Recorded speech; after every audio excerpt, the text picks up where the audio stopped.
4 centuries ago this year, a book was published which I think is the greatest work of English prose ever written.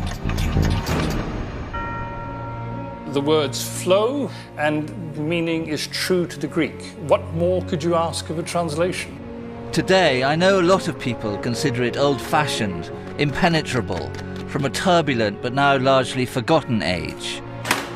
Nothing is more political in this period than religion, and the Bible is at the heart of it. It has sold billions of copies since it was published in 1611. We shall read the Word of God as we find it in the second epistle of Paul to the Corinthians. But in 2011, many reject it in favour of something more modern.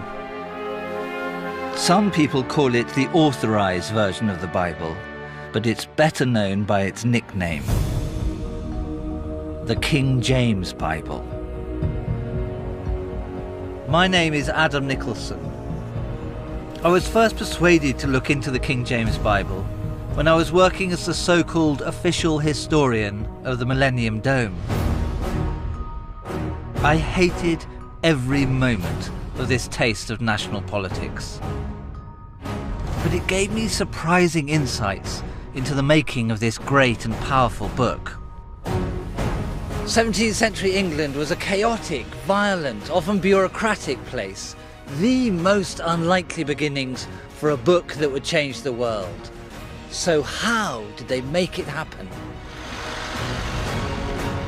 In this programme, I look back to a world of religious pomp and majesty, of immense seriousness and linguistic skill, fraught with religious and political passions, to show how and why it produced the greatest book of all time.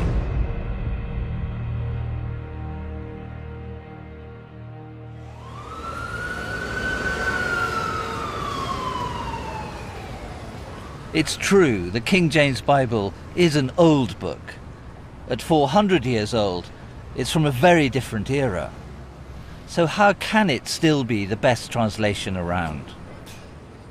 To my mind, its beauty and strength come precisely from the extraordinary moment in which it was made. In 1603, James, King of Scotland, succeeded to the throne of England as James I.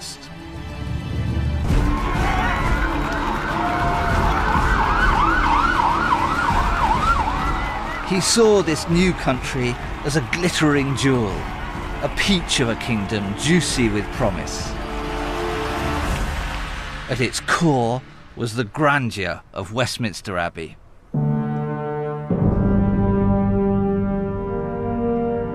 Here you sense the royalness of God and the godliness of kings. James was not just King of England. He was also head of the Church of England. He once said he had about him sparkles of the divinity, as if the clothes he was wearing were sequined with godliness. This is the heart of the Abbey, packed with English kings, and there is no doubt here that God and the crown are intimately bound together. This would have been James's dream. He saw himself as the summit of a great religious pyramid. The bishops were below him and then the priests. Together, they upheld his authority in churches up and down the country. But all was not well in this royal paradise. Not everyone shared James's glorious vision of church and state. For some, it was a living hell. And it was out of this turmoil and torment that I believe the seeds of a great and lasting Bible would be sown.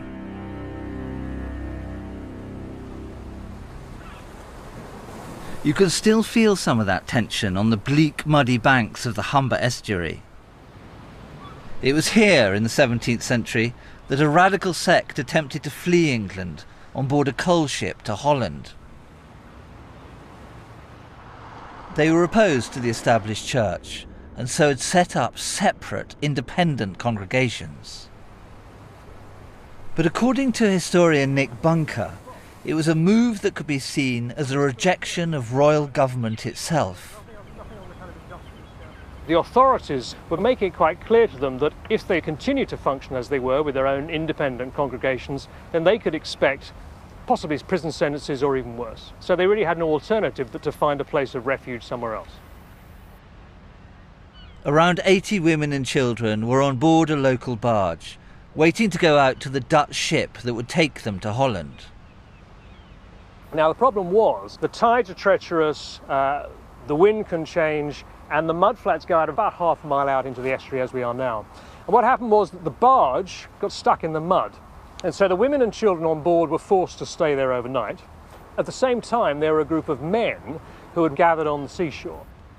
Now the following day, the Dutch craft sent a small boat down to the beach where we are now. The men were able to get onto the Dutch ship, but the women and children in the barge were stuck in the mud and they were arrested.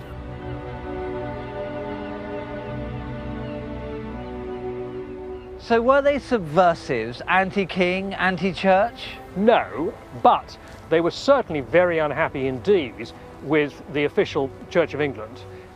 They said it was unlawful, they said it was anti-Christian. They used language that could be regarded as seditious. And by sedition I mean it could be regarded as directly challenging the authority of the Crown, which of course was a capital crime.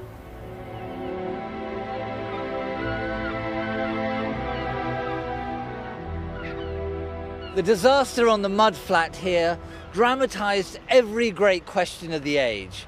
Which mattered more, your private soul or a well-governed society? Freedom or order? Where did the ultimate authority lie? Was it with the word of God or with the king?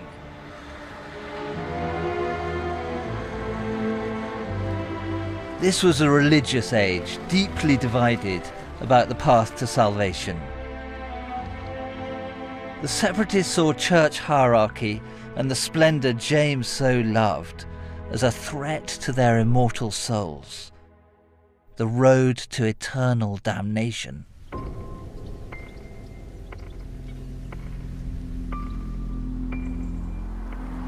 They were not alone. Across the country, thousands of other Protestants called Puritans also believed the established Church of England to be in direct violation of God's word in the Holy Scriptures. I've come to the 17th century Langley Chapel in Shropshire with Stephen Tompkins. He's chronicled the history of Christianity, and this is one of England's best preserved Puritan churches. Well, this place is a perfect illustration, isn't it, of what Puritans wanted from a church. The plainness, the stripping away of all Catholicism, the stripping away of anything that might distract people from focusing on the word. And when you say Puritanism, what does that word really mean? Puritans were simply people who were not satisfied with how far the Reformation had yet come in England. Yes, they had got rid of the vast majority of what they thought of as Catholicism, but there were these still last niggling remnants. So, for example, the priests were still supposed to wear some of the traditional robes for church. People were still supposed to kneel to receive communion, which Puritans thought was a superstitious Catholic ritual. In the same way, they still had confirmation. There's no confirmation in the Bible, so Puritan says that has to go. And so you get rid of all of those kind of toys, all the furniture of religion, and you're left with the Bible. That's right. There are no ornaments to distract, no stained glass to look at. You could hardly call this an altar there, it's just more like a family table. All the focus is on the word being read from the Bible and then expounded by the preacher. And you have to sit on these extraordinarily uncomfortable pews with hardly any room to get your bum on it. Yeah, there's no concession made at all, is there? You're expecting your congregation to have endurance.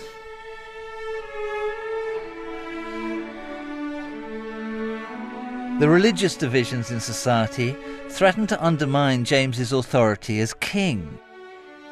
He desperately needed to find a way to bind the two sides together.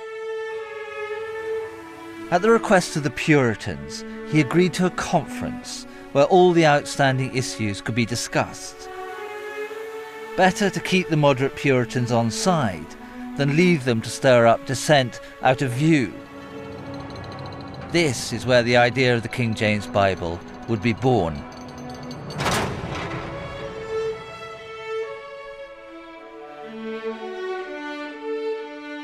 In the beginning, God created the heaven and the earth was without form and void, and darkness was upon the face of the deep, and the Spirit of God moved upon the face of the waters. That's the incredible music of the King James Version. But try this, written in 2003. First off, nothing, no light, no time, no substance, no matter.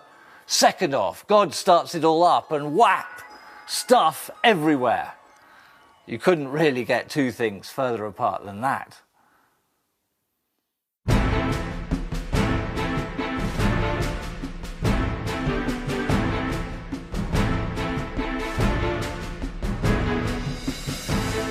Less than a year after his coronation, James summoned the rival factions to a conference at the extravagantly impressive Hampton Court Palace outside London. The moderate Puritan delegates and the bishops knew each other well. This was a meeting of rivals, not enemies. Still, each side must have hoped for concessions from the king. How would he play it? I got a taste of James's tactics from the chief curator at Hampton Court, Lucy Worsley. So this is the setup, or something like it, for the great conference in early 1604. Yeah, we've got the red velvet chair for King James. We've got benches for the bishops. And this lowly, humble form here is for the poor, poor Puritans. But the focus of it all is the throne. Yes, so show a little respect, please. I know that I have to approach him on my knees. Bishops, Puritans, everyone on their knees with hands clasped, total submission to royal authority and not looking him in the face. Mm-hmm, very important. Withdraw in reverse, don't I? Still not looking him in the eye, like that. Quite right. And never turn your back on the king, and never cross your arms in his presence. God forbid. Now, he has gathered around him a lot of the bishops and deacons of the church.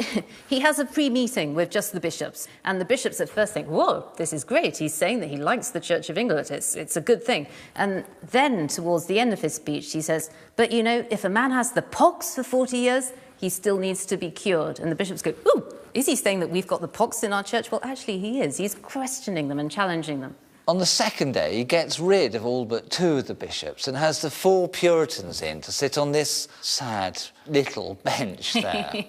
They are described as being like plaintiffs, as if they've done something wrong. And the king, he gave them a really hard time. He fired questions off at them like a machine gun, and he didn't like the answers either.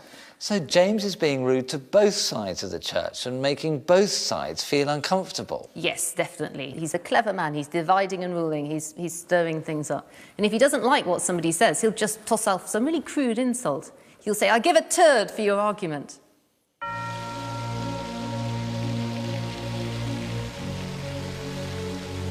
It was a very bad-tempered meeting. James was insulting bishop and Puritan alike. But I wonder if this wasn't quite canny, a sort of divide and rule by even-handed humiliation, and a tactic to keep every card in James's hands.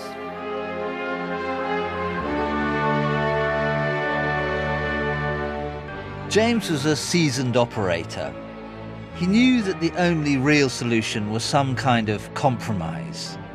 He wasn't going to countenance anything that threatened the backing of the bishops. But he couldn't quite afford to shut out the Puritans either. His intuitive political skills are revealed in the official record of the conference. A 17th century copy is held at Trinity College in Cambridge. I looked at it with one of Hampton Court's curators, Brett Dolman. I think throughout this you'll see that James is keen on discussion, but he's also keen that we don't get into the area where we are talking about reform of the church hierarchies.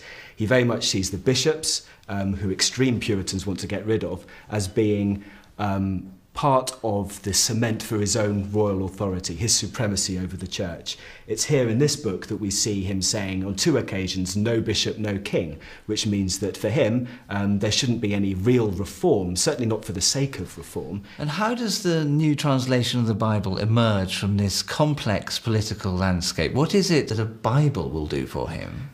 Well, quite late on in the second day, one of the Puritans suggests that there might be a new translation of the Bible, because those which were allowed in the reigns of Henry VIII and Edward VI, he says, were corrupt and not answerable to the truth of the original. James leaps on this idea, and that's the genesis of the authorised version, right there in this account of the Hampton Court Conference. So all that's needed is a king's Bible for a king's church. Yes, James understands that a new authorised version of the Bible will add to his own supremacy and back up his view of what the Church of England should be. James wanted England to be a peaceful and balanced society and saw a new translation of the Bible as a key ingredient of that. But there was already a string of English Bibles, so why wouldn't any of them be good enough for the king?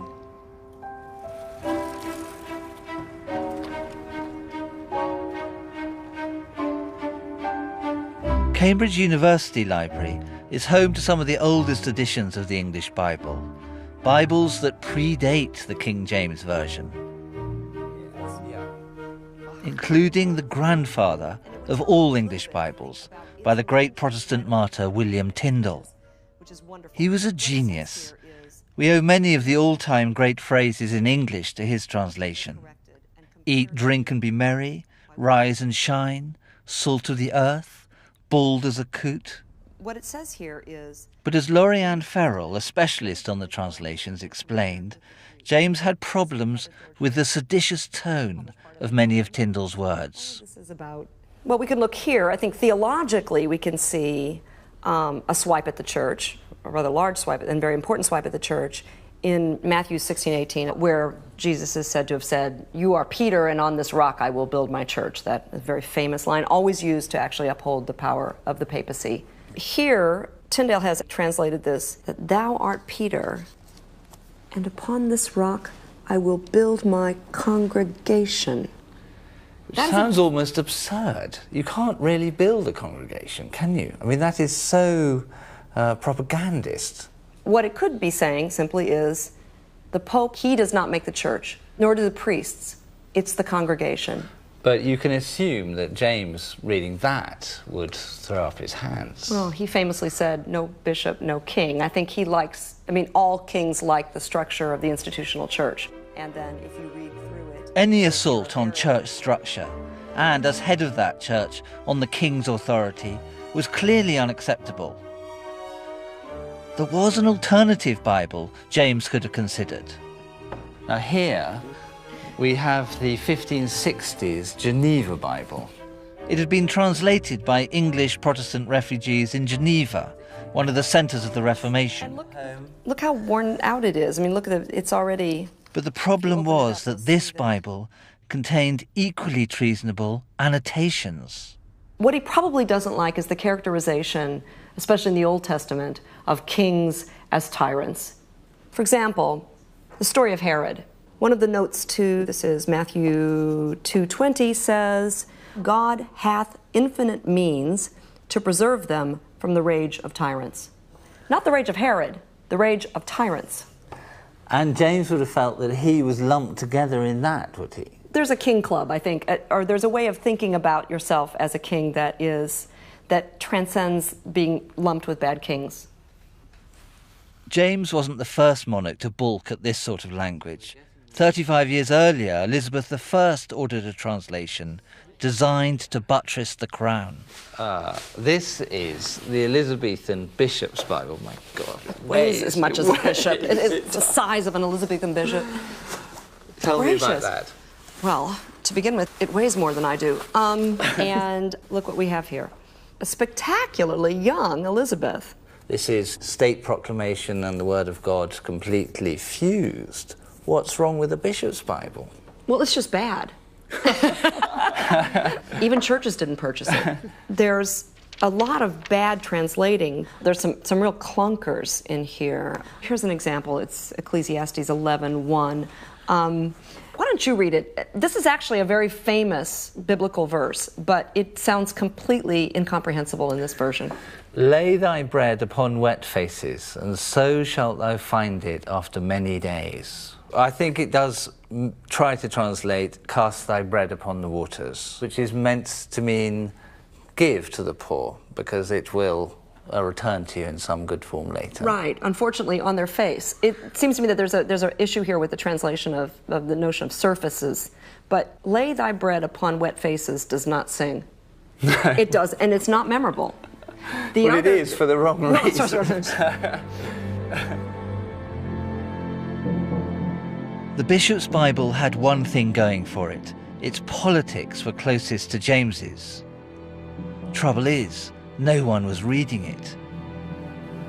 James realized there was no choice but to order a new translation, one that people would read, that underlined his divine authority, but did not alienate the people who were his subjects. But how to reconcile these conflicting needs? The library also houses a document which reveals how James went about it. It's a stringent set of rules drawn up for the new translation. The commission for the new Bible was the only concession given to the Puritans at Hampton Court. They lost on every other issue. And what I see in the rules is attempts to control the particular points that were close to the hearts of Puritans. There are several that are relevant to this. The first of the rules is that the ordinary Bible read in churches, commonly called the Bishop's Bible, is to be followed and as little altered as the truth of the original will permit. No marginal notes at all to be affixed, but only for the explanation of Hebrew or Greek words. And the old ecclesiastical words to be kept. And the examples that are given are church instead of congregation. Another that is used is baptize instead of wash. So there's a conscious choice there. And what is that choice, though? What does it represent? Well, the Greek baptizo simply means to plunge something into water. So wash would be one way of rendering that, whereas baptize has a kind of liturgical association, and the Puritans didn't like that.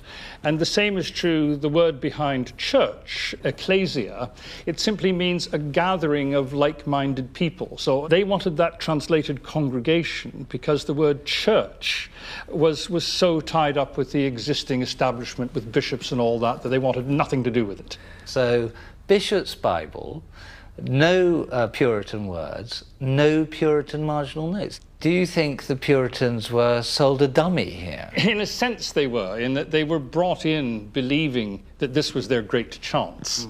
And in the end, well, not in the end, in the beginning, the rules effectively strangled their ambitions. These early decisions about translating individual words would dictate the future beliefs of the Church of England. It would remain ceremonial, sacramental, hierarchical, very different from the Puritan model. So why did the Puritans not simply walk away? Well, don't forget, the new translation was still their idea. And they did leave their mark, as we shall see. But what's fascinating is the idea of a set of rules for what is meant to be, after all, God's own words. There's no hint in these rules of any divine inspiration or any thought of God coming down and somehow telling the translators what to do, nor even any suggestion of prayerfulness, of people needing to be in the right frame of mind. These are the exact instructions of royal officials to be followed to the letter.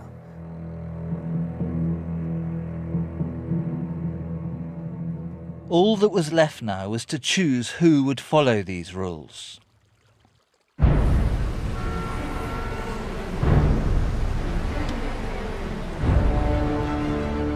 Surprisingly, James's plan was to appoint not one translator, but an entire army of them, a committee no less, of more than 50 translators. Pint of Dunbar, please. Today, the idea that a committee is the best way to produce a masterpiece sounds more like a recipe for disaster. In 1999, I was given the job of writing the history of the Millennium Dome. It was meant to be the great single expression of British national consciousness. It turned out to be a second-rate mixture of funfair, trade show, and propaganda for the already rather tarnished idea of cool Britannia. It was one of the worst years of my life, full of competing egos and manoeuvring politicians, and every one of them trying to get what they wanted out of the Dome. And that was not entirely unlike James's great project for a new Bible. He too wanted it to be a grand political statement and a centrepiece of national life, and all driven along by some powerful and passionate people. Of course, the new Bible was to be about God rather than about the world. But how did the King James Bible avoid the same fate? How did it steer clear of the muddle, the mediocrity and speciousness of the Dome? How did the Jacobeans get it so right?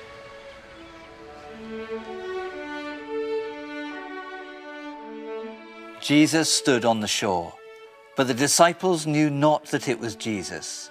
And he said unto them, Cast the net on the right side of the ship, and ye shall find. Now that's a moment from the King James Version, full of the sense of the miraculous, of the disciples meeting Jesus after the crucifixion. Now this is what some 20th century translators made of the same moment. There stood Jesus on the beach, but the disciples did not know that it was Jesus. He said, Shoot the net to starboard, and you will make a catch. For me, about as much atmosphere as a 1930s bathing party.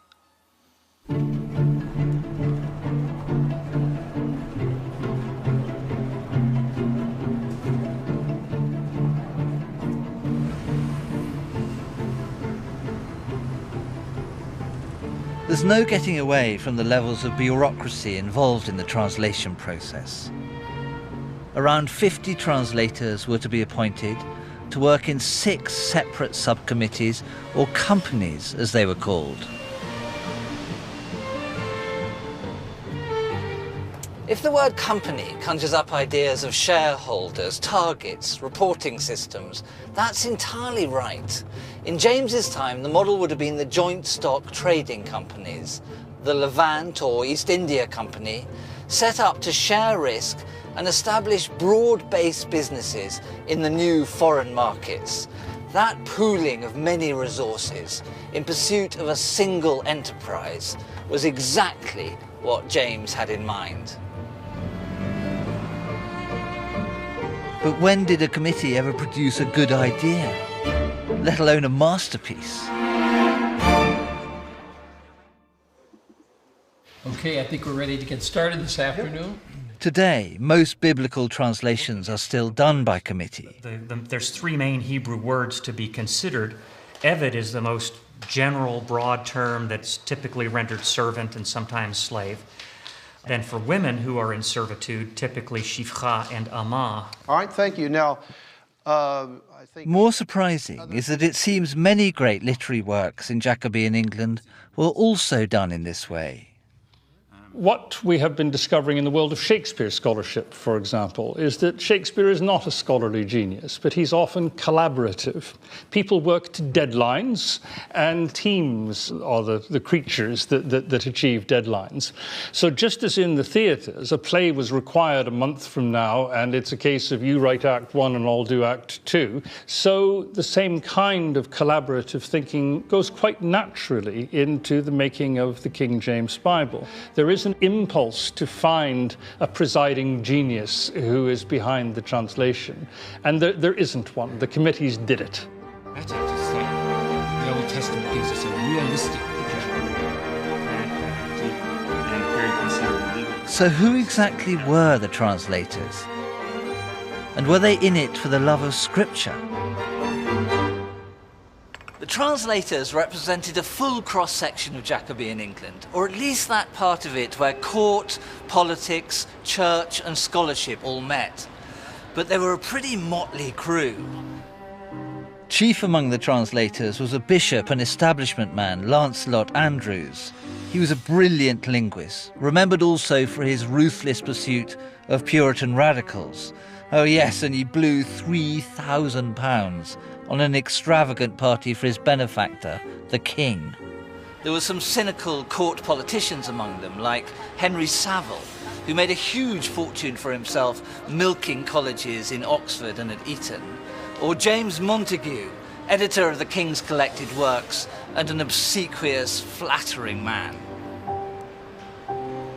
There were adventurers like John Layfield, who'd been on a wild buccaneering trip to the Caribbean where he'd fought the Spanish and may well have been the first Englishman to have eaten a pineapple. Or there were fierce preachers like George Abbott, who once arrested an entire church full of students because they hadn't taken their hats off when he came in. And there was a drunk, Richard Dutch Thompson, who it was said never went to bed one night sober, and was translating the fabulously obscene epigrams of the Latin poet Martial while doing Exodus in the daytime.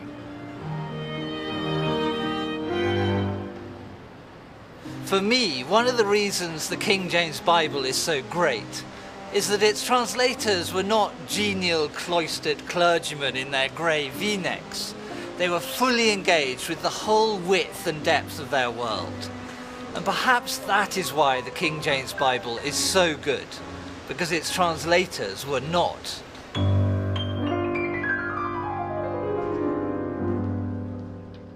But it was important that another sort of translator was also involved. Puritans needed to be central to the process, because with them on board, no Puritan could claim that this was not his Bible. Sam Ward taught here at Sidney Sussex College in Cambridge. He was a very different type of translator, but an equally complex character. We're lucky that his crabbed, personal diary has survived. It reveals the very troubled mind of a Puritan. The problems could be major or minor. Among the minor problems he felt he faced in his own life, being godly, was his overindulgence in eating. There's a rather marvellous entry where he talks about also my intemperance in eating too many plums. And sometimes it got rather worse than that? It could get worse. There are a few references to what he calls often adulterous dreams. And there's one particular entry when he refers to the grievous sins in T College, which was Trinity College, in which a woman was carried from chamber to chamber in the night time. And then he goes on, and this is very personal, of course, my adulterous dream that night. It's fascinating, isn't it? Because it's like a form of moral rigour, not allowing the sloppiness of one's life to go by unseen, but to make everything known. Yes, there's a bringing to the surface. One might almost refer to psychoanalysis, in which everything has to be brought up. If you start here, then you're going to be acutely interested in absolute clarity of understanding, in making sure you really know what you're dealing with, that in fact you couldn't think of a better training for a translator than this. Yes, and it begins at the level of the extremely personal, by attending so precisely, almost like a detective, to every moment. You are probably getting as close as a human being can to some notion of the holy and the true.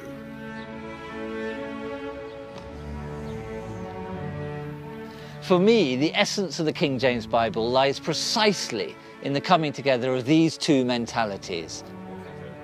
The enriched, supremely well-stocked mind of people like Lancelot Andrewes, and the clarifying, rigorous light of Puritanism, the fusing of the two wings of the Church of England. Considered like this, it would have been inconceivable that the project should have been put in the hands of any one individual. The only mind that could have produced the King James Bible was the mind of England itself. So what exactly did it achieve? Why is the King James Bible so great?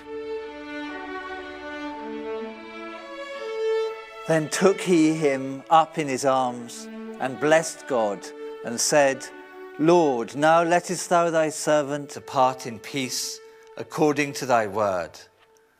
A famous verse of the King James Version, full of its simplicity and dignity. And compare that to this rather wordy 18th century version. O God, thy promise to me is amply fulfilled.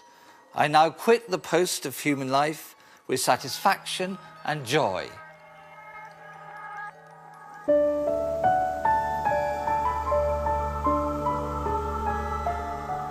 There are many reasons why the King James translation is so good, but I believe one of them is undoubtedly James himself. The traditional view of James is of a lustful, extravagant, weak Scotsman, addicted to the divine and absolute right of kings. But he had great virtues too, particularly in his early years on the English throne. James was a very clever man. He's the only person ever to have sat on the English throne who had his works collected in a single handsome volume. And that's him up there giving them to the University of Oxford. Intellectual, highly articulate, obsessed with language, this rare coming together of wordiness and monarchy created the perfect conditions for a great and kingly translation of the Bible. There's no doubt this Bible was a political project, but it was much more than that. James encouraged rigorous scholarship. This is the library at Merton College, Oxford, where one of the translators, Henry Saville, worked. What I'm struck by is the thoroughness of these 17th century scholars. Now this, I think, is a grammar of Hebrew. What you've done for me very helpfully, actually, is set this book down the wrong way. Even in the period, it was called a left-hand book because you need to turn it that way and work for us, as it were, from back to front and from right to left when reading what is, in this case, a grammar of the Syriac or Chaldean Semitic language. And it's a grammar that would simply help scholars like Saville and the other translators understand those early Hebrew witnesses. How good were they at it? I mean, how good was Saville's scholarship, say? Can one see anything? This, in fact, if I could show you, is a very good example of some of the best evidence we have that Saville actually knew what he was reading, because you can see him making Hebrew or Chaldee, to be strict about it, annotations in the margin. So that really does show us that many of these men were, for the standards of their day, very much up to speed with Oriental languages, as they called them. I don't think I've ever seen any evidence that is clearer than this of how careful they were. It is not a casual political project, this. This is a deeply scholarly enterprise. Absolutely. And it's the common denominator that actually helps to create the umbrella under which James assembled a rather diverse group of people in terms of church politics. There was a very good reason why the translators should be obsessed by precision. Their task was to transmit into English what they considered to be divinely inspired, the Word of God, and you couldn't be cavalier with that. Total fidelity to the original, total transmission to the people. That was the mountain they were faced with. Nearly all the documents recording their discussions have disappeared, but in the 20th century, a special copy of the Bishop's Bible, the principal text used by the translators, was found in the Bodleian Library in Oxford, where it had been lurking, unnoticed, for centuries.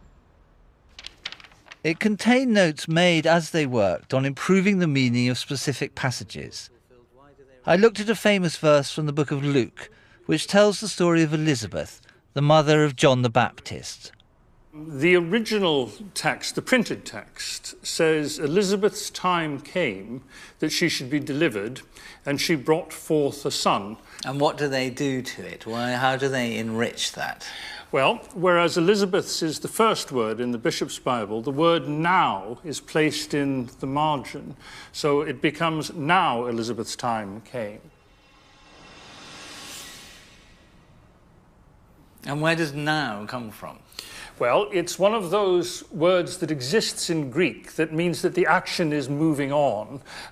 Normally, it's not translated because English isn't a language in which you have to keep saying and next and next and after that. But by saying now, we do get this sort of sudden surge of vitality. Absolutely, and that meaning is rooted in the Greek text. It's both more faithful and it gives the sense of drama that you articulate in the way you read the phrase. So now we have time came crossed out, and he's replaced it, well, with two things there. Yes, now the first time it's replaced with was fulfilled.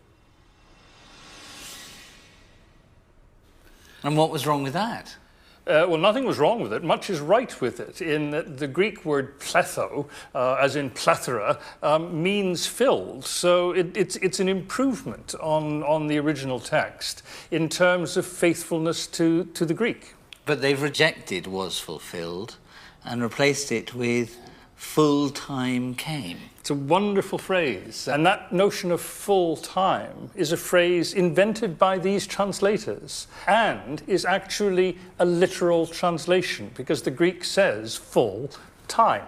But it's also a very brilliant metaphorical thing that it's the time of her fullness, her pregnancy, and the time of her fulfillment as the mother of John the Baptist. There is a kind of multiplicity packed in there, but without any strain. There's no straining of the language. Absolutely. So the words flow, which is what you need when you're reading it aloud, and the density of meaning is true to the Greek. What more could you ask of a translation?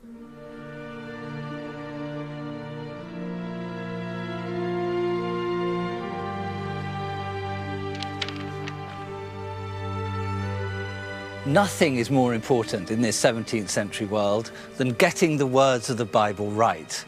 And the translators address that partly through the seriousness of their scholarship and partly through the absolute clarity of the language they use, something vital for the Puritan wing of the church. But for me, there's a third element, the thing that makes the Bible sing in these translators' hands, and that is the close and vivid attention they pay to the way the words sound. It's possible to see firsthand just how much importance they placed on this aspect of the translation.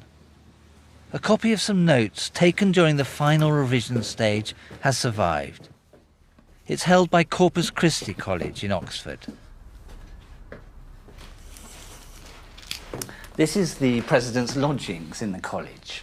And it's one of the very few rooms in England where we know for sure that the translation actually happened. One of the committees met here. Now, the Bible that they were planning to make here was something that had to be read in church every Sunday, something which would reach the people through their ears. The ear is the key organ in this whole story. And so when it came to that final revising committee, the way in which the editors worked was someone would read out the suggestion and others sitting around would listen to it. And if it didn't work for the ear, then it didn't work for them. And there is one particular moment in these notes made by one of the scholars, John Boyes, which sings out to me. There's a word in there which absolutely radiates, something that reveals a central quality of the King James Bible. The verse they're working on says, Jesus Christ, the same yesterday and today and forever. But one of the scholars objects, and he says it should say, yesterday and today, the same and forever. A slight tinkering with the word order, no more than that. But the interesting thing is his justification for it. And he's talking in Latin, because that's how scholars spoke to each other then. And he says, Si hoc modo verba collocentor, if the words are arranged in this way, and then he goes into a mixture of Greek and Latin, semnoteros erit hologos, the sentence will be more majestic. Majestic. It's the only time that word appears in the notes, but it is a central quality of what these men were about. As well as scholarly rigour and all that Puritan clarity, they also need this kingly grandeur, a royal music, a greatness overarching the whole translation.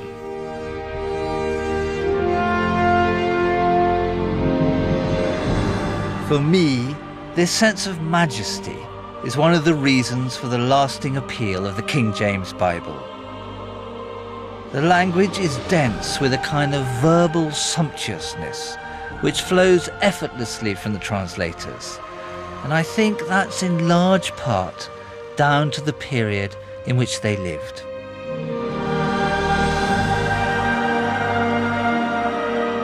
This is Hatfield House in Hertfordshire. It was completed in the same year the Bible was published, 1611, for James's Secretary of State, Robert Cecil. Its furnishings are rich and lavish, just like the King James Bible. But they're illuminated by the pure, clear light of the windows, a fusion of old and new, which is typical of the age. The Great Hall is a very, very ancient type of interior. In the early 17th century, it's more than 1,000 years old in grand English domestic buildings. But it's covered with this thick cosmetic cream of highly fashionable ornament. So you have here these two elements of the Jacobean world, the antique and the antic, as classical, juxtaposed to each other. So what is it? If you look at one of these screens, what do you get? I mean, when I look at it, I get huge substance, sort of fatness, a great dense bit of stuff. Yes, exactly. It's covered in ornament. It's a huge piece of furniture rising up, nearly 40 feet in the air, and covered in fine decorative ornament. Well, it's not exactly fine. It looks absolutely chunky to me. It's not, it's not 18th century Chippendale delicacy, is it? It's socking great bearded hermaphrodites. Yeah, well, it's a very medieval kind of classicism in the sense that it's taking classical forms and ornamenting them as fantasy. This is delighting, basically, in the opulence of the possibilities of ornament, covering every surface in carving, making everything as fussy as possible. But are they kind of engaging with all this medievalism because they think that somehow value is in the old? They do see value in the old. It's a very interesting question that we see value in novelty and we pursue it. They love novelty too, but they saw novelty as being tempered by the past, and they often reinvented the past and created novelty through that reinvention. The language of Hatfield is the language of the King James Bible. And nowhere is that sensibility better displayed than in the first edition of the finished work. It's incredibly exciting for me to see this. I've never seen it before. It's an amazingly rich thing. I don't think I've ever seen such a rich 17th century binding as this. Covered all over in this gold filigree with Cecil's arms there. No title on the spine at all, just more of that decoration. This is the book. And its sheer size and ornament shows that this is a really important object. Well, even in the way it's produced, you can see this love of antiquity. This Gothic typeface is saying, I am rooting myself in the authority of the past. It's a little bit like the Great Hall, isn't it? So you have the Great Hall as this antique element, the essential element of a great house being reproduced, but covered in other decoration and made to look up to date in other ways. Now, if we turn to particular passages, I think you can see how some of these qualities come through in the way they translated the text itself. Now, this is a famous verse. When Tyndale translated that passage, he wrote, "Now we see in a glass, even in a dark speaking, but then shall we see face to face. Well, it's very difficult to know what that means, but when the King James people took it up, then they wrote, "For now we see through a glass darkly, but then face to face." Much simpler, much grander, much more godly, in fact. It's beautifully clear language, isn't it? It's clear, but it also has this slow, majestic music running through it. And I think something of the things that we see in this house, a kind of displayed grandeur, an absolutely overt, majestic quality to the spaces, that's in that language too. This is a very nice idea that somehow the house expresses the same ideals, celebrating its royalty, regality, power, and also at the heart of it, the link of the church and state, the godliness that this Bible expresses.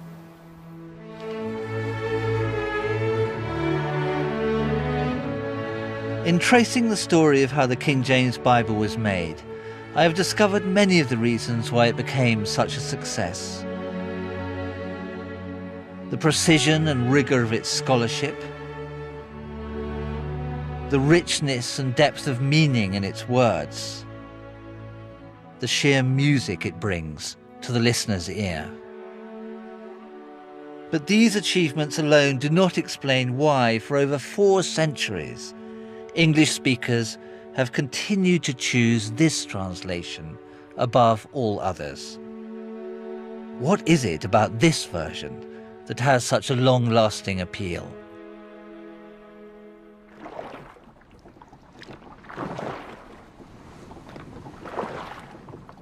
Conveying the mystery of the divine is the greatest of all challenges to language of any kind. The unfathomable nature of God and of the ultimate facts of existence are, by definition, unreachable. So when life deals its heaviest blows, where do you turn?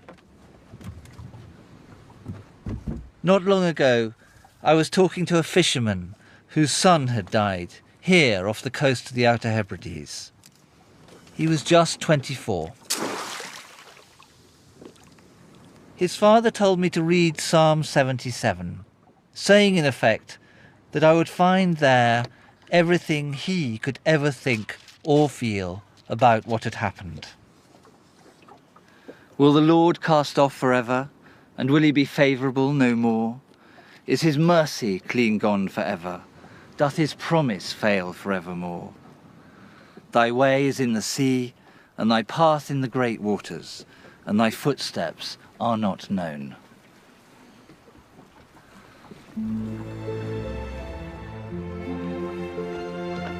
These words aren't about consolation or the muffling of experience by religion. They're a statement of the cruelty of life and the unknowable purpose of God's universe. There is something miraculous about this. A poem written in the Near East in the Bronze Age, translated in England 400 years ago, still embodying some of the deepest and most powerful meanings that human beings can summon.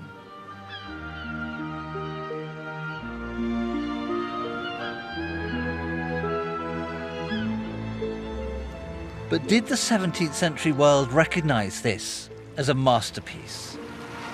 And more importantly for James, did it secure his ultimate ambition, to be king at the heart of one united country?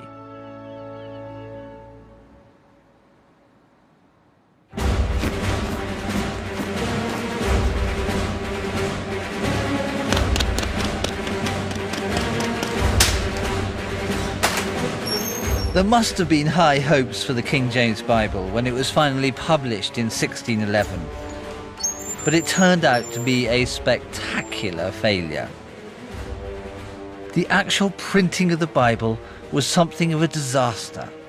Numerous inaccuracies crept into the text at this stage. This is a page from an edition published in 1631, which was called the Wicked Bible, because the printer left out rather a crucial word from the 7th commandment, and it now reads, "Thou shalt commit adultery."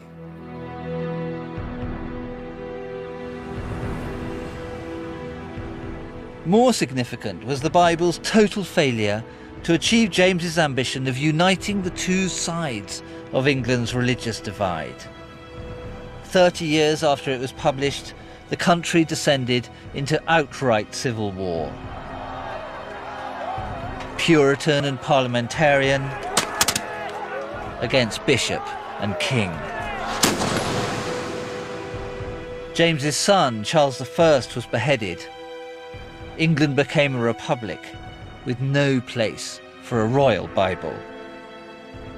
It was left gathering dust. So the question is, why did its fortunes change? Today, in most Anglican churches, such as St Margaret's, the parish church of the Houses of Parliament, you will find the King James Bible.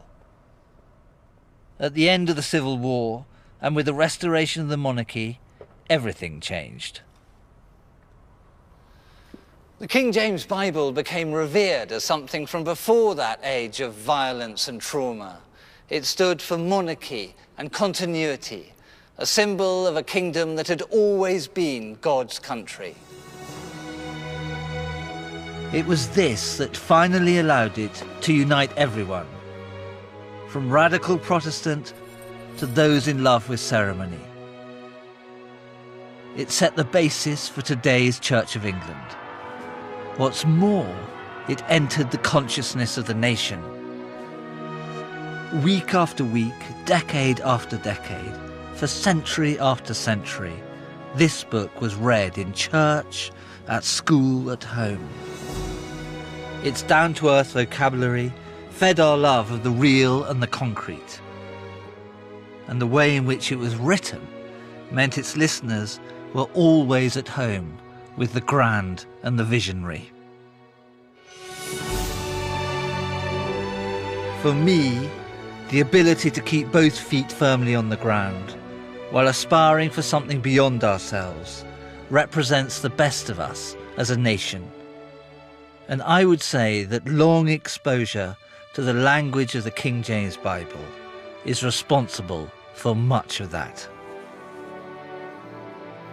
But what of James himself? What would he have made of his great legacy? For a king who thought of himself as sparkling with divinity, this is a pretty modest little plaque. But maybe James could console himself with the idea that the Bible he commissioned is his real and lasting monument. It became the most important book in the English-speaking world, perhaps the greatest book ever written in English.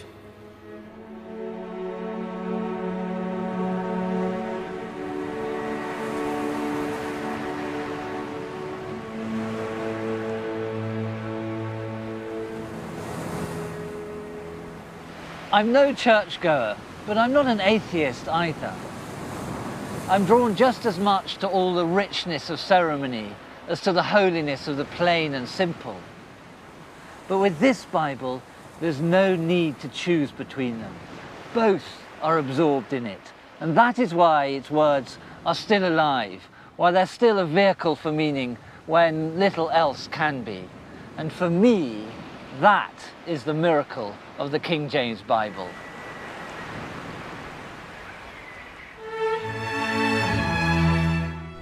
Coming up this evening, Books on the BBC continues with a celebration of half a century of a groundbreaking novel. Andrew Smith heads to Alabama next to mark 50 years of To Kill a Mockingbird.